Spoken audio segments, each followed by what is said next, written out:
परमेश्वर का धन्यवाद हो कि आज उसने फिर मुझे यह मौका दिया कि मैं आप लोगों के सामने परमेश्वर के वचन को बांट सकता हूं। आप सबको नया साल बहुत बहुत मुबारक हो।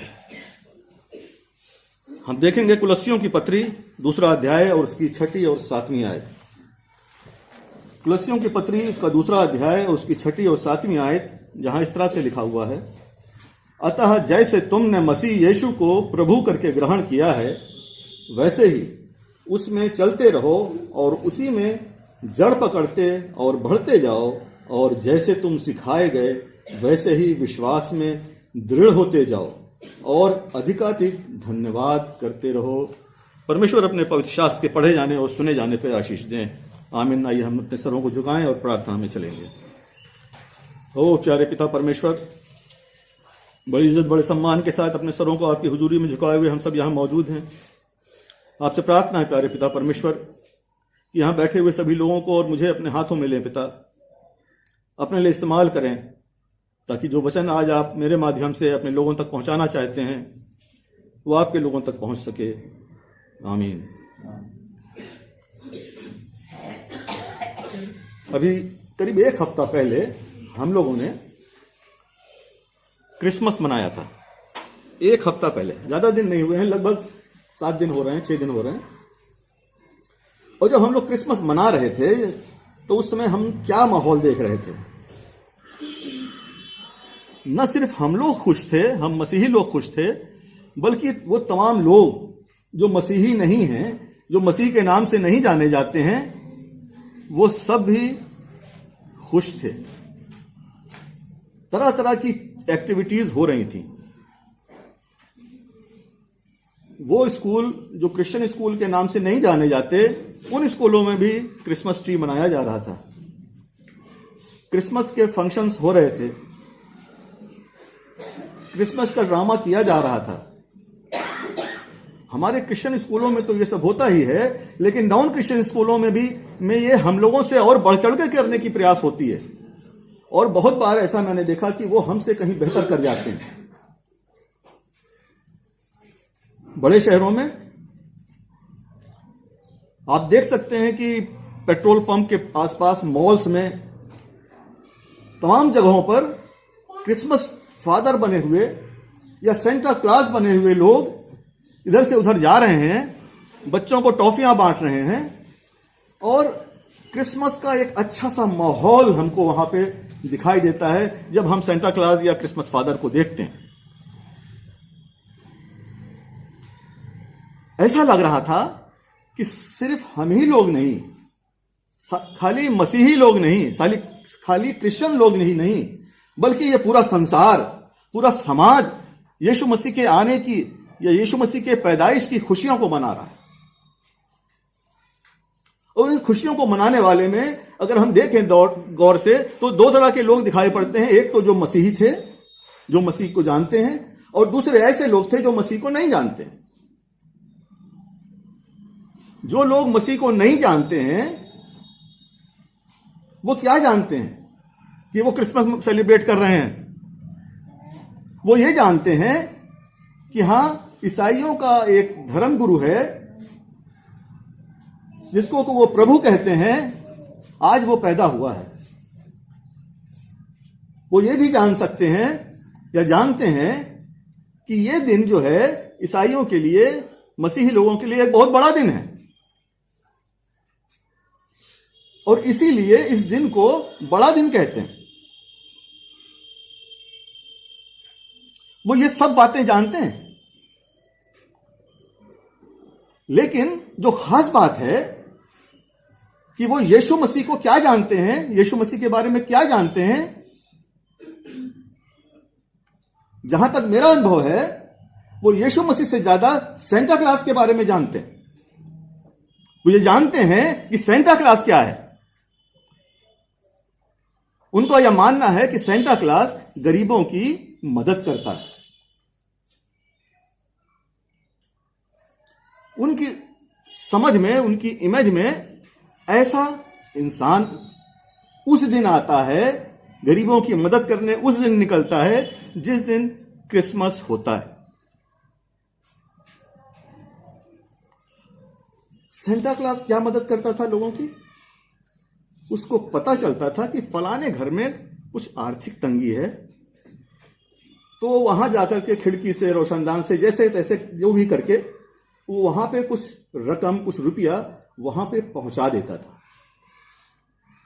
और उस रकम, उस रुपए को पा करके वो लोग अपनी जरूरतों को पूरा कर लेते थे। किसी के पास खाने को नहीं है, खाने का इंतजाम हो जाता था। किसी के पास कपड़े नहीं है, कपड़े का इंतजाम हो जाता था। इस तरह की तमाम दुनियावी चीजों को सेंटा क्लॉज जरूरतों को पूरा करता था लोगों की। वो बस इतना ही जानते हैं, उनको ये नहीं पता कि ये सेंटा क्लॉज और यीशु मसीह में क्या फर्क है। जब यीशु मसीह इस संसार में थे, तो जैसे हमने अभी क्रिसमस के टाइम पे यहां पे देखा कि ये चर्च बिल्कुल पैक्ड था, बिल्कुल जगह नहीं थी, और हमको यहां पे ला करके किराए पे कुर्सियां भी रखनी पड़ी कि लोग इतने आ गए थे कि अट नहीं रहे थे। बहुत से लोग थे, सेल्फी भी ले रहे थे। जब यीशु मसीह इस संसार में था, तब उसके भी चारों ओर आसपास बहुत भीड़ लगा करती थी। लोग उसके पास आया करते थे, और लोग उसके पास आने का क्या कारण था? कोई अपनी किसी समस्या को लेके आ रहा है, कोई अपनी बीमारी को लेके आ रहा है, किसी को कोई भयंकर रोग हो गया है, जैसे कोढ़ का रोग लाइलाज माना जाता था, कोढ़ का रोग हो गया है, यीशु मसीह के पास लेके आ रहे हैं और वो उसे छू करके उसे शुद्ध कर दे रहा है।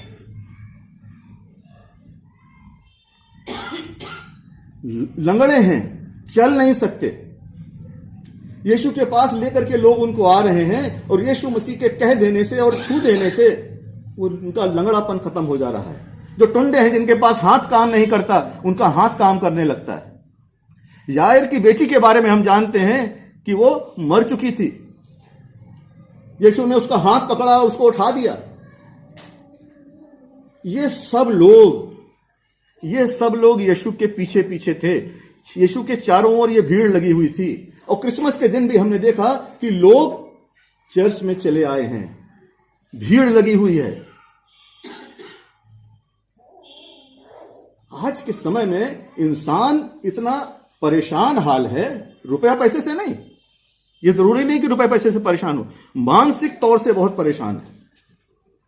किसी की कोई समस्या है, किसी की कोई समस्या है, किसी के घर का कोई समस्या है, किसी का पति पत्नी की कोई समस्या है, किसी के बच्चों से कोई समस्या है, किसी की किसी और समस्या है, किसी का रोजगार की समस्या है। तो इन तमाम चीजों की वजह से इंसान परेशान हाल है, डिप्रेशन में जाता है। और जब उन लोगों ने ये देखा कि ईसाई लोग अपना त्यौहार मना रहे हैं, तो उनको कुछ अच्छा सा फील हुआ, और वो भी हमारे साथ आकर के जुड़ गए कि इस खुशी में हम भी सहभागी हों। और वो हमारे बीच आकर के हमारी खुशियों के साथ वो भी शामिल हुए और खुशियों को अपने साथ लेकर के चले गए। लेकिन आज का दिन जो है, आज के दिन क्या है? आज वो लोग नहीं हैं। वो थोड़ी थोड़ी जो खुशियां उन्होंने क्रिसमस के दिन ली थी, उन खुशियों को लेकर चले गए। यीशु मसीह के साथ, यीशु मसीह के पीछे जो लोग आते थे, जो उसके चारों ओर होते थे, वो भी अपनी तमाम समस्याओं, परेशानियों को दूर करने के लिए उसके पास आते थे और थोड़ी थोड़ी खुशियों को लेकर चले आते थे। जो छोटी छोटी खुशियां हैं,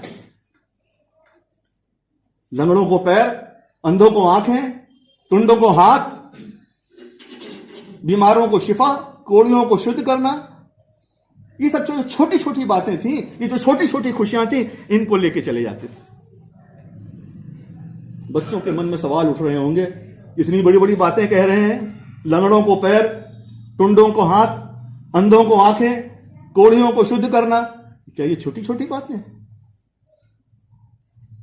लेकिन मैं कहता हूं कि नहीं, ये छोटी छोटी बातें थी। ये उसी तरह की छोटी छोटी बातें थी जिनसे वो खुशियां पाकर के चले गए। उन्होंने ठीक से यीशु को नहीं समझा कि वो इस संसार में क्या है। उसको परमेश्वर ने भेजा था इस संसार में ताकि हमारे गुनाहों से हमको मुक्ति दे। यीशु कहता है कि मैं जीवन का जल हूं। यीशु कहता है कि मैं जीवन की रोटी हूं, मार्ग सत्य और जीवन मैं हूं। ये जो खुशी है, ये खुशी बड़ी बड़ी खुशी है। अगर किसी ने इन खुशियों को पाया है, जीवन के जल को पाया है, जीवन की रोटी को पाया है, मार्ग सत्य और जीवन को पाया है, ये बड़ी बड़ी खुशियां हैं। असल में हम सब इस बड़ी बड़ी खुशी के पीछे चलने चाहिए हमको। और आज हम सब जो यहां बैठे हुए हैं, कहीं ना कहीं ये बात जरूर है, मुझे बड़ी खुशी है कि कहीं ना कहीं आपके अंदर इस बात की ललक है। आप इन बड़ी बड़ी खुशियों को चाहते हैं, उन छोटी छोटी खुशियों को नहीं चाहते जो सेंटा क्लॉज देता है। सेंटा क्लॉज सिर्फ आपकी आर्थिक मदद करता है। रुपए पैसे से अगर आप परेशान हैं, आपकी मदद कर देगा। लेकिन हमारा यीशु मसीह जो है वो ऐसा है कि आपकी हर तरह से मदद कर सकता है। न सिर्फ इस संसार में जो आपकी समस्याएं हैं उनको दूर कर सकता है, बल्कि इस संसार के बाद, इस जीवन के बाद जब हमको दूसरी जगह पे जाना है, उस दूसरी जगह के लिए भी उसने इंतजाम कर रखा है हमारे लिए। अगर हम उसके बताए हुए रास्ते पे चलते हैं, अगर हम उसकी शिक्षाओं को मानते हैं, अगर हम यूहन्ना 3:16 में जो लिखा है उस पर हमारा पूरा ईमान है। यूहन्ना 3:16 में यूं लिखा हुआ है, परमेश्वर ने जगत से ऐसा प्रेम किया। परमेश्वर के प्रेम को बताते हैं। परमेश्वर ने जगत से ऐसा प्रेम किया कि उसने अपना इकलौता पुत्र दे दिया, ताकि जो कोई उस पर विश्वास करे नाश ना हो परंतु अनंत जीवन पाए। ये बड़ी खुशी है और ये बड़ी खुशी हमको चाहिए। और यही मूल फर्क है, यही जो डिफरेंस है सेंटा क्लॉज और जीसस क्राइस्ट में। सेंटा क्लॉज दुनियावी खुशियां बांटता था और हमारा यीशु दुनियावी के साथ साथ आसमानी खुशियां भी बांटता था, रूहानी खुशियां भी बांटता था। आज एक सवाल मैं आपके सामने छोड़ना चाहता हूं, और वो सवाल यह है, क्या क्रिसमस के दिन जो लोग जैसे यहां भरे हुए थे, वो उस समय की, उस घड़ी की जो क्रिसमस मनाया जा रहा था, उस समय की छोटी छोटी खुशियों को लेकर के यहां से चले गए? हमारे बहुत से ईसाई लोग भी, जो ईसाई कहलाते हैं, जो मसीही कहलाते हैं, वो भी आए थे उस दिन और उन छोटी खुशियों को लेकर के चले गए। आज नहीं है हमारे बीच। अब उनका समय कब आएगा? 1 साल बाद फिर समय आएगा, फिर वो उन छोटी छोटी खुशियों को लेने आ जाएंगे। हम मसीही लोग अगर मसीही हैं,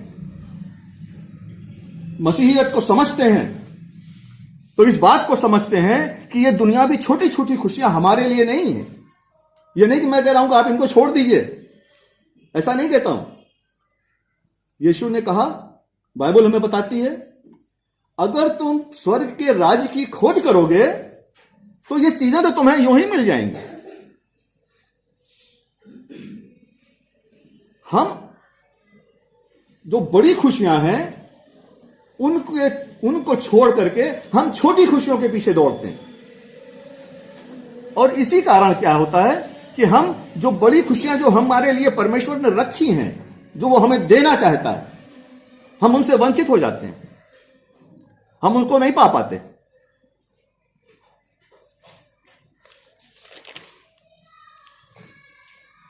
एक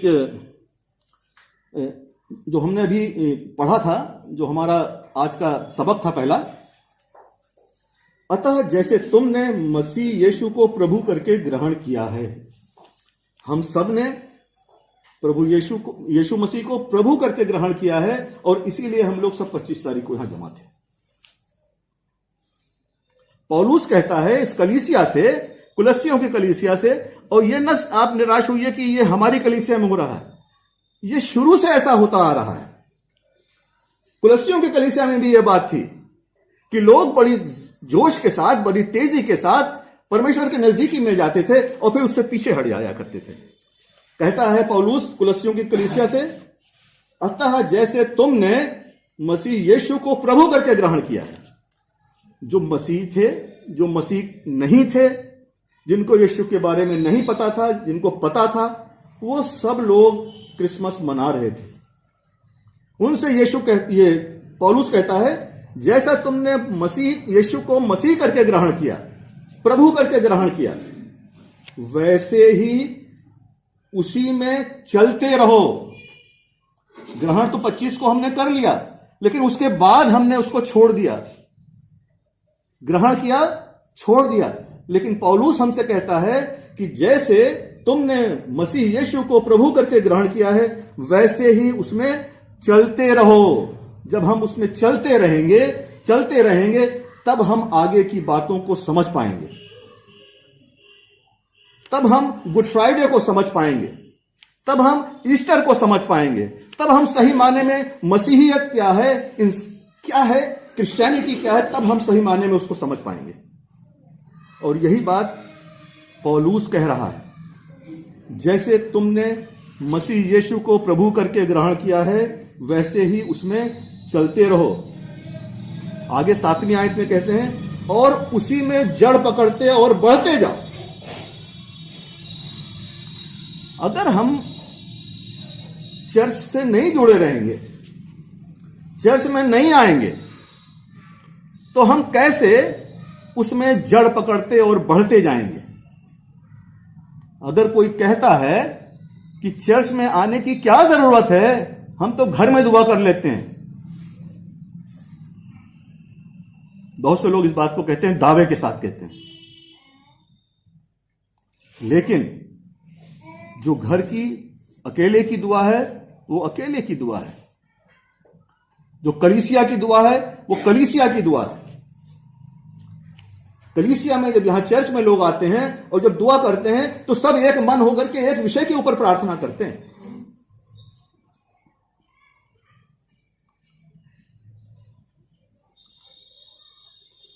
अगर 2 या 3 लोग कहीं जमा हो और मन से दुआ करें, तो परमेश्वर उनकी दुआ को सुनता है।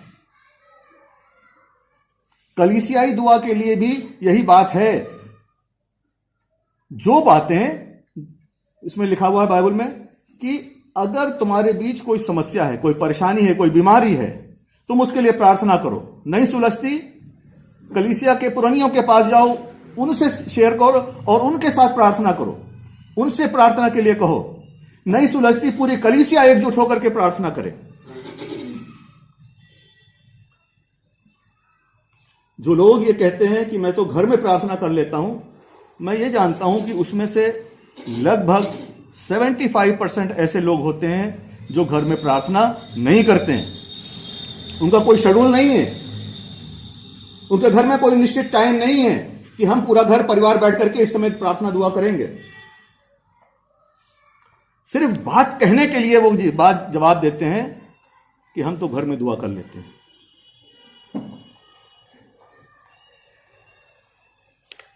जड़ पकड़ने की बात है। घर पे इस तरह से बैठ करके जड़ नहीं पकड़ सकती, जड़ नहीं उगेगी, जड़ नहीं निकलेगी। और बढ़ते जाओ, उसी में जड़ पकड़ते और बढ़ते जाओ।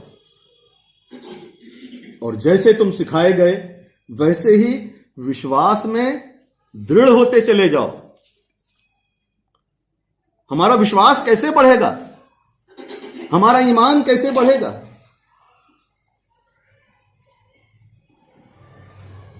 विश्वास सुनने से, विश्वास सुनने से,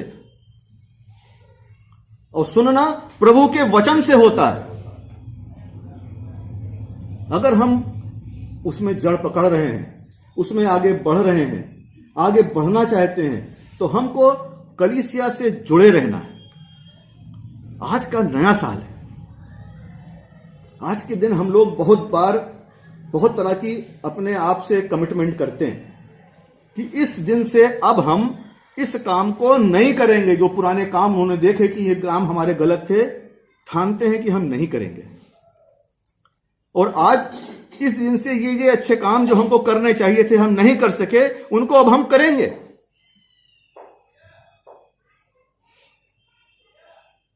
जरूरत इस बात की है कि मसीह में बने रहें। चर्च से जुड़े रहें, चर्च आते रहें, दुआ बंदगी में अपनी हिस्सेदारी को बनाए रखें। और जब ये बनाए रखेंगे तभी उसी में जड़ पकड़ेंगे और आगे बढ़ेंगे, तभी हमारा विश्वास मजबूत होगा। बहुत बार जब हमारे ऊपर परेशानियां या संकट आते हैं तो हमारा विश्वास डगमगाने लगता है। उस विश्वास को जगाए रखने के लिए, उस विश्वास को बनाए रखने के लिए जरूरत है कि आप चर्च के साथ जुड़े रहें, अपने समाज के साथ जुड़े रहें। एक जगह पे एक और बात बहुत अच्छी लिखी हुई है।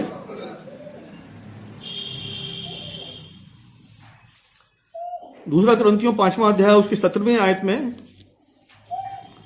इसलिए यदि कोई मसीह में है, आज नया साल है और आज हम सब मसीह में हैं, इसलिए यहां पर हैं।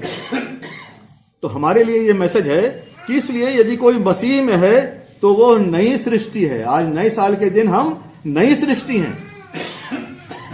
पुरानी बातें जो बीत गई जाने दीजिए। बीते हुए समय में हम चर्च नहीं आ सके, हम अपने लोगों से नहीं जुड़ सके, जाने दीजिए उसको। देखो सब बातें बीत गई हैं, नई हो गई हैं। आज नया साल है, आज से ये बातें नई हो गई हैं। पुरानी बातों को छोड़ दीजिए और ये आज ठान लीजिए कि चर्च की सारे कार्यक्रमों में, चर्च की इबादत में, खास तौर पे इबादत में हम जरूर से शिरकत करेंगे।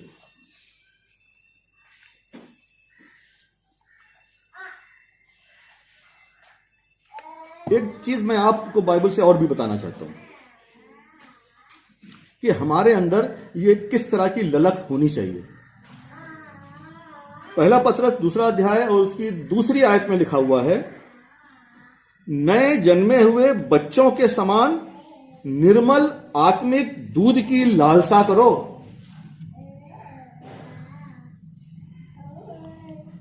आज नए साल के दिन प्रभु का वचन आपसे यह कहता है, नए जन्मे हुए बच्चे के समान निर्मल आत्मिक दूध की लालसा करो, ताकि उसके द्वारा उद्धार पाने के लिए बढ़ते जाओ।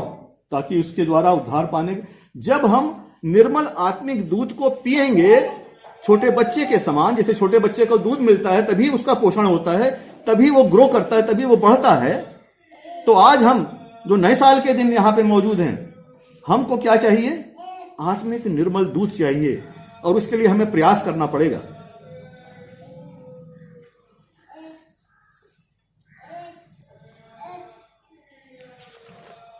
एक जगह से और थोड़ा सा हवाला दे करके मैं अपनी बात को समाप्त करना चाहूंगा।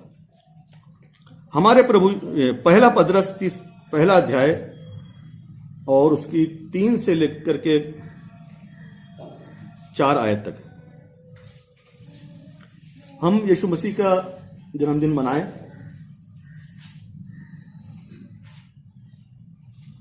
हमारे लिए ये वचन देखिए आज क्या कह रहा है। पहला पत्रस 1 अध्याय और 3 और 4 आयत में यूं लिखा है, हमारे प्रभु यीशु मसीह के परमेश्वर, हमारे प्रभु यीशु मसीह के परमेश्वर जिसका भी हमने बर्थडे मनाया है,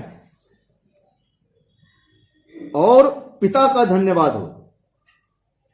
हमारे प्रभु यीशु मसीह के परमेश्वर यहोवा की बात कर रहे हैं, यहोवा का और पिता का धन्यवाद हो जिसने यीशु मसीह को मरे हुओं में से, यही गूढ़ बात है, ये बड़ी लाभ की बात है, ये बड़ी बात है जो परमेश्वर ने हमारे लिए रखी है। छोटी छोटी खुशियां नहीं, ये बड़ी बड़ी खुशियां हैं। ये बड़ी बात है जो हमारे लिए लिखी है कि जिसने यीशु मसीह के मरे हुओं में से जी उठने के द्वारा, उसने यीशु मसीह के मरे हुओं में से जी उठने के द्वारा अपनी बड़ी दया से, ये उसकी दया है, ये उसका अनुग्रह है।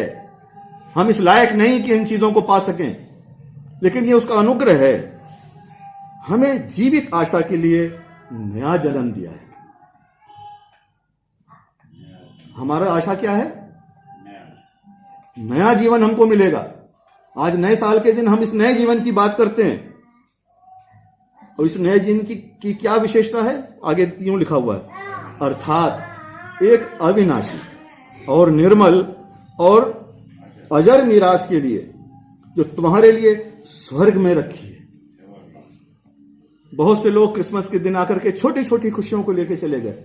बहुत से लोग यीशु मसीह के चारों ओर आकर के छोटी छोटी खुशियों को लेकर चले गए। लंगड़े पैर लेके चले गए, लूले हाथ लेके चले गए, अंधे आंख लेके चले गए, बीमार शिफा होके चले गए। इन छोटी छोटी खुशियों को लेके चले गए। लेकिन ये बड़ी खुशी जो यीशु ने आपके लिए रखी है, जो परमेश्वर ने हमारे लिए रखी है, उस पर ध्यान देने की जरूरत है। बड़ी खुशी क्या है?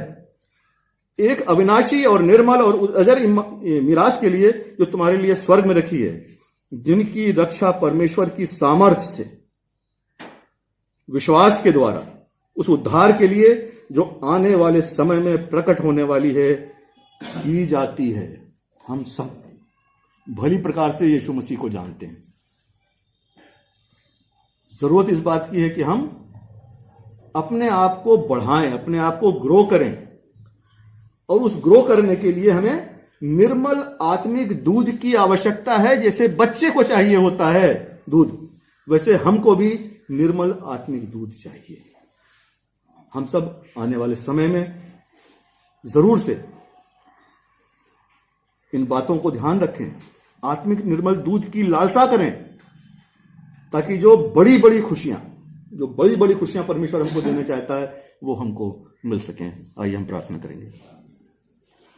ओ प्यारे पिता परमेश्वर,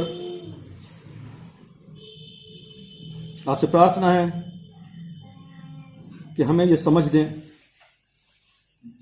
हमें उस रास्ते पे लेके चलें पिता परमेश्वर, कि हम बच्चे के नाई आत्मिक निर्मल दूध की लालसा कर सकें, ताकि पिता परमेश्वर वो मीरास जो स्वर्ग में आपने हमारे लिए रखी है उसको हम पा सकें। अपने वचन के ऊपर पिता परमेश्वर आशीष दें, सुनने वालों के साथ हों, होने दिए पिता परमेश्वर की वो सुने, ग्रहण करें, समझ सकें, अपने साथ अपने दिलों में लेके जाएं और दूसरों को भी बांटने वाले हों, ताकि ये वचन 60, 70 और 100 गुना फैलाने वाला हो सके। आमीन।